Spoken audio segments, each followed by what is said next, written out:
So how long does it take to stage the house? So staging the installation itself just take one day usually. How do you go about staging a room? So staging a house, it's all about visual. Is it worth it to stage a home? It is absolutely worth it. What is home staging and why is it important? Today I have with us Sha Weaver. She works with DNS and she's going to tell us today why home staging is important. Sha, thank you for joining us today. Please go ahead and tell us a little bit about yourself.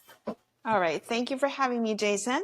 My name is Sha Weaver. I'm the owner of DNS Home Staging and Design. Home staging, in short, it's really just dressing up your home and get it ready for sale. So think about when you go into a job interview. Do you dress up? Do you wear suits? Do you wear nice shirts and you do makeup? So I always tell my kids when they ask me, Mommy, what do you do? I say, okay, I'm a makeup artist for houses. So I think in short, that's what it is. Because when you're trying to sell something, you want to present yourself in the best way you can. And a house, it's one of the most expensive purchase someone can make in their lifetime. So you got to put in all the effort you can before you sell it.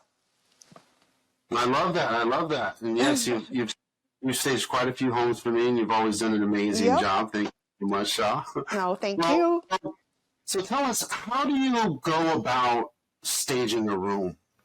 So staging a house, it's all about visual.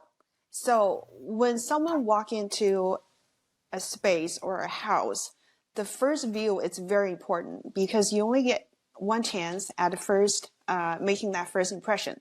So every room you go into, the first view you see, it's the most important view.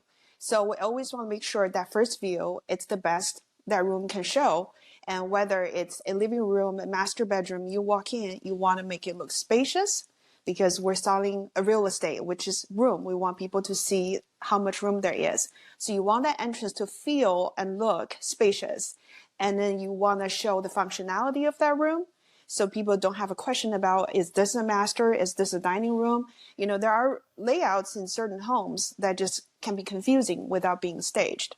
So that's the most important thing. And decluttering, it's very important. You don't want to make a space very crowded and by having lots of stuff in there. So when you sell a home, it's very different from living in it. I'm sure you get asked this question a lot.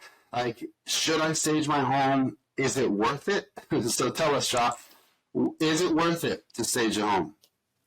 I do get that a lot, and it is absolutely worth it. So there's a bunch of studies that are being done on an annual basis because we always collect data. It's a national-wide database, and according to the data, staged homes sells about 30% more on pricing and 30% faster than the homes that are not staged. So there's definitely stats that supports that. That's one. And second, from my experience, especially in California, our market, that's very sophisticated and it's very hot, a real estate market. And it's definitely a house that needs to be staged before going on the market to give you that competitive edge for you and your client to get your house sold fast for more money. Nice. 30% faster, huh? And 30% more money. It pays for itself, right? Yes, absolutely. So how long does it take to stage the house? Well, every stage is different, but for us, we're pretty efficient at setting up fast. So staging the installation itself just take one day usually. There's always, different houses that we have different situations that might require us to go back, but that rarely happens. So usually it takes one day. We'll usually go out there first thing in the morning and be done before the end of the day. So how much advance notice do you need? So like, if I have a property that I want to be putting on the market soon, like how much notice do you need to make sure it's done on time? It usually depends because we usually ask for 7 business days before the time a contract is signed till the time that we need to stage. And the reason for that is the prepping time takes a long time. And also we have other projects we need to juggle, make sure our schedule can accommodate that. There are times whenever our schedule can accommodate, we can do it. There are times we actually did 24-hour turnaround. It's not a standard time, but if we can do it, we will do it. We always try our best to fit our clients in, but just be mindful about our schedule. That's not guaranteed to be that short of a turnaround. So 7 days is usually what we ask for So at least a prepping week. time. Yeah, about a week. Okay. All right. I'll keep that in mind for myself as well. So how does it work if the client is living in the home? Can you still stage it? Well, here's what I always tell my clients. Whether a home is occupied or vacant, you definitely want to have it staged. When it's vacant, we can move in all our inventory. That's a easy stage for us because it's empty, so we can put in whatever we want to put in. When a house is occupied, we cannot use our inventory. That's for better quality control, because when we mix our inventory and the clients, usually they don't come out as good. That's the reason we don't want to mix inventory for occupied homes.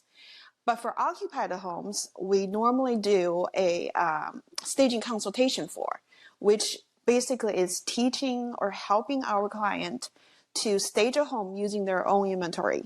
Staging is not all about using brand new furniture and nice decors. Sometimes you can have great results just using what the clients have, and it's about how you present the space. So how you position furnitures, how you make the space more welcoming, more functional.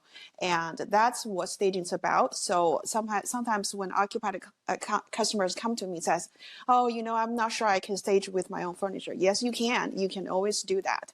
So when it's occupied homes, we do a staging consultation, which we do quite a bit for your clients. So I definitely recommend staging, whether it's using our inventory or using the client's own furniture. Yeah. So we're sending you to like every house, because Right. if we're not going to stage the house, we still want the house to look good. And sometimes the client doesn't really know how to pull that off. So I Right. also like you doing it, because then, when I'm telling them that their house is messy, it makes me the bad guy. Right. Well, when we sell a home, we have to keep our emotions out of the picture, because all we're trying to do is to best market this house, right? So whether I like it, you like it, doesn't matter. We want to make sure the audience, whoever's going to come see the house, the buyer's going to like it. Right. Yes. All right. So what are one of the big no-nos when staging a house? Like, what are the things that you're looking for, or some things that you try to avoid? That's a great question. All the sellers should consider this when they're selling a home. The things you don't want to be in your home. One is, I often see in pictures when realtors, in whatever condition they have on the web, and it don't look good. Again, going back to, you only get one chance to make that first impression. So before you photograph your house and put it on the web, you want to make sure it has the best condition, best views in every room. So the things you want to do is, one, very important, it's depersonalize your home. That means taking down all your photos. And I also tell my clients nowadays, it's for your own privacy protection as well. Because when you have your faces, your children's faces, on an MLS, everybody's looking at it, right? And then for open house, the same way, you don't know who's walking into your homes. So take your photos down. Those are precious to you. You don't need to have everybody else see that. So depersonalize it. And then color is very important, because when photos on the web, it needs to stand out, but in a good way, right? So you don't want really bright colors. When you live in the home, you can make it as personal as you want. When you sell it, you want to make it more appealing to the general public. Personalized colors like bright yellow, bright red, these can turn lots of your buyers away. So make sure you consider repainting it. It will pay off big time when you depersonalize the colors, and then decluttering. So you don't want to see a bunch of furniture in the home. We're selling a space. We're not selling furniture or decor. So we want to make sure whatever you have in the house can best present the amount of space that you have in each space. So I think these three are probably the biggest items that one should consider when they try to sell their home. I sold a house and every color, every room was like yellow, bright blue, bright red. Right. And I told them like, hey, we really should paint, and they were against it.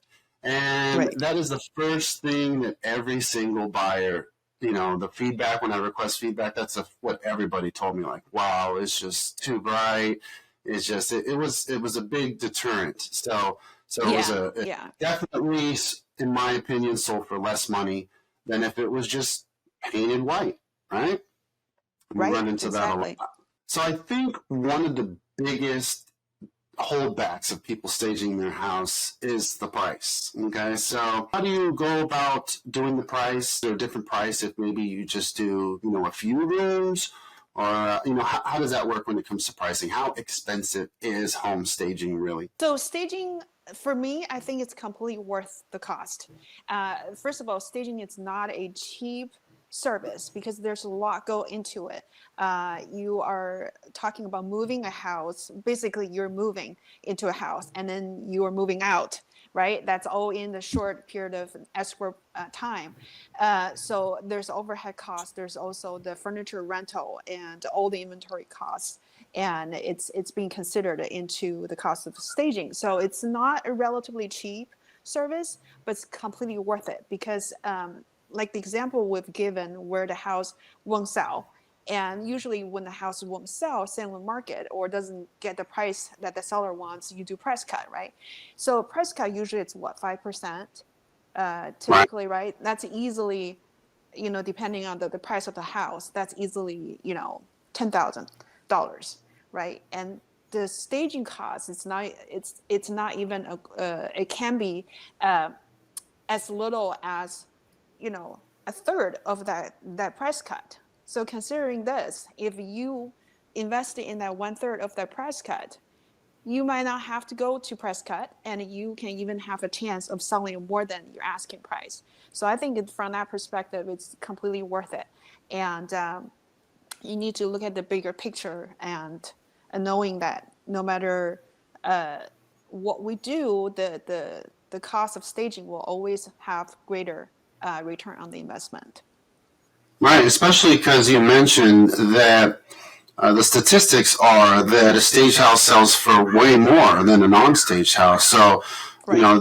The price of the staging pays for itself, if not double or triple what it's worth. Correct. And also there are the questions people were always asking, saying, oh, you know what, it's a seller's market and I don't need to stage. And I think that's kind of short-sighted in a way because it doesn't matter if it's a seller's market or buyer's market, you really want to stage because our goal is to sell the house one for one, right? And second, we want to get as much money as we can. And we need to maximize the home or perceive the potential of the home for the buyer to see that. So even so in the seller's market, which we experienced last year and big part of this year, and you want to stand out from the competition, or you want to justify why you're asking so much more for your house, and staging is the way to go. It's to make that justification and have your house stand out from the competitions. Right. And apart from the sales price of the house, another thing I try to stress to my clients is, you can also sell the house faster, which equals money as well, right? If you're selling the house in two weeks versus 2 months, and then maybe you end up selling the house for the same price, but you even get multiple offers. So if you get multiple offers and sell the house faster, I mean, that in itself, the staging, would be paying for itself. And if you even get more money, then, the staging makes you money actually. So, I'm a big advocate of it. And, the price is typically never really stood in our way. You know, when the house really needs to be staged, it's just a price that needs to needs to be paid because it's really going to make a difference. If we're just going to do some of the rooms, like how does that work? Like you know, maybe we don't need to stage like every bedroom, or what do you recommend if someone's on a budget and we kind of want to do maybe just a partial staging? We don't force a whole set of staging onto our clients. We allow our clients to choose which room they wanna stage. We definitely have our recommendations because we've done lots of staging, so we know what's important to the buyers to see. We normally recommend staging all the common areas. That's the living room, dining room, family room if you have it, or a secondary dining or kitchen, bathrooms. These are the rooms that are the most important to the buyers, and they usually make decisions based on how they like it in these areas. And master bedroom or primary bedroom, of course, it's also important. The guest bedrooms, we usually don't recommend staging unless there's a reason for it. For example, if you only have 2 bedrooms in the house, you stage one but not the other one and make it look kind of weird. So we stage both of them. Or you have rooms that are extremely small or extremely large where a buyer come in, they can't see how to use those space, then we'll stage those as well. But that's totally up to the clients. Here's a question that just came to me. Have you ever turned away a staging? Like, have you ever gone to a house and you said, I highly recommend that we don't stage it? Is there anything about a house that you would recommend that staging doesn't take place? No, never. I've never turned down a house to say this house should not be staged. We've said no to houses where they only want 1 bedroom staged because we turn it down not because we don't want to work with the client. I don't think it's a good value for us to stage only 1 room because the price will be really high with the overhead, you know? So when you have a high overhead, you only do 1 room. I mean, if I were the customer, I was paying for it, I wouldn't want to do it because the value is too low to do that. So if you're considering investing in staging, you already pay for that overhead. Just go ahead, stage all the important areas. Yeah, and Sean, you know, that makes a lot of sense because I've had some houses that the seller will call me to sell their house. They had tried to sell their house originally, and you see the pictures, and it's like, man, you know, the house doesn't look too attractive. Then, you know, we take over the property, you know, we have it staged, and then we have it professionally shopped, and you cannot tell that it's the same property. And Exactly. you know, and we've sold it after that. So I'm a big advocate for staging. It makes the house look so much better. Now, what do Yeah, you do if they want to stage, but their house has 20 different colors? Okay, so it's one of those neon greenhouses we talk about. Are you still going to stage it if they don't paint? Absolutely. Because even when you have conditions like that, staging will help. Because when you walk into a room, if it's empty, for example, walk into a house, if it's empty, and all you see is these bright colors. So all the buyer's gonna see is colors that they might not like. And immediately they're gonna walk out.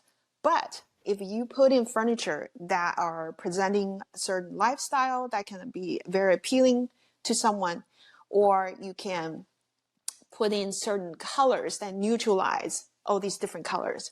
And some stagers, they're very artistic in a way where they can make the house very funky, which is a different look, you know, for someone that can look for that kind of style. And, you know, it's another way to sell the homes. But for us, we're trying to neutralize everything. I think that just gives you that much more chance to sell a home. So we'll absolutely work with every condition we can have, but knowing that there's going to be limitations when you work with all these colors, right? So the result will be different, but it will definitely improve. So I think even though when you are not wanting to spend money to paint, still invest in staging because that give you a better chance at an updated look for your home. Well, awesome. Well, I love it, Sean. You've been so helpful. Thank you so much for answering all our questions. how can someone get a hold of you if they want to stage their house? Well, if you go onto our website, which is DNS, D as in David, N as in Nancy, S as in Sam, -design.com, and all our contact information is there, or search for DNS Home Staging and Design on the web or on Facebook. You can find us, and our email address, our phone number is there. So just call us, email us, however you want, and you will be able to reach us. All right, awesome. All right, and let us know what you think in the comments. If you find that home staging is very important, or maybe that you've staged your home and you've had like a dramatically different result, we would love to hear about it. If you found value from this video, please make sure to like and subscribe. We'll see you on the next one. And Sha, I'll see you on the next property.